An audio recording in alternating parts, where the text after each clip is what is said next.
Initiative Psychic Energy, by Warren Hilton. Chapter 5. The Secret of Mental Efficiency, Part 1. You are called upon to master and conserve the innate energies of your mind.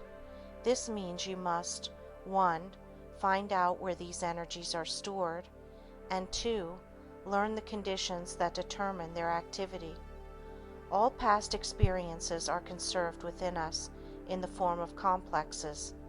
These complexes consist of ideas, emotions, and impulses to muscular activity. By the primary law of association, the recall to consciousness of any one of these component elements of a complex brings with it all the rest. For example, the ideas pertaining to any terrifying experience, when recalled to consciousness, bring with them the trembling, the wildly beating heart, the shaking knees, with which they were originally accompanied. The victim of stage fright feels his knees give way and that he is sinking to the floor. His heart beats tumultuously, cold perspiration covers his body, he blushes, his mouth is dry, and his voice sticks in his throat. Afterwards, alone in his room, the memory of that dreadful moment, the thought of another appearance before that audience, will be accompanied by the same physiological effects. Every such bodily movement is an expression of energy. The recall to consciousness of the terrifying experience, the recall of the picture of the assembled audience, these things automatically produce bodily activities. So we must conclude that every idea in memory has associated with it the potential energy necessary for the production of muscular movement. It does not necessarily follow that the recall to consciousness of a given idea will be invariably followed by an outwardly visible muscular activity expressive of its energy. Just the mere presence of an idea in consciousness tends to bring about a movement, so the presence of a contrary idea will tend to inhibit it. Try to imagine that you are bending your forefinger. At the same time, hold it straight. Your finger will actually tremble with the dammed up energy of the repressed impulse. But the finger will not actually move, because the idea of its not moving is just as much a part of your consciousness as the idea of its moving. Put out of your consciousness this thought of the finger's not moving, and forthwith the finger will bend. Your conduct during your waking hours is thus always the result of opposing forces, some tending in one direction, others tending to counteract the first.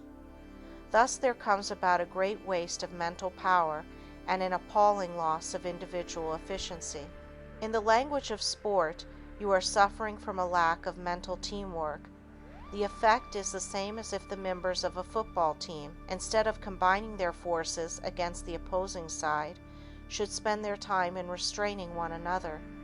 It requires but one step, and not a difficult one at that, to lead you to the conclusion that the solution of this problem lies in having consciousness at any one moment only such ideas as harmonize. Let that condition prevail, and the potential energies of all ideas in consciousness must flow together in a broad stream of useful and exhilarating activity. Your work should be a source of pleasure to you. If it is simply a disagreeable task that has to be performed, if it is a daily grind, if you have to hold yourself to it by unremitting effort of the will, you are no better than a rusty engine, and all your workings will be accompanied by jars, frictions, and complaining squeaks that bespeak a positively wicked loss of power. Hold the right thoughts persistently in mind, and you cannot help working steadily on toward the goal you are thinking of. Keep steadily at work with the right thoughts persistently in mind, and success is sure to come. Success, then, lies in the concentration of mental energies, and this concentration is to be brought about by holding in consciousness only those ideas that harmonize. There must be the greatest discrimination and care used in the selection of these ideas that are to constitute such a coordinating consciousness.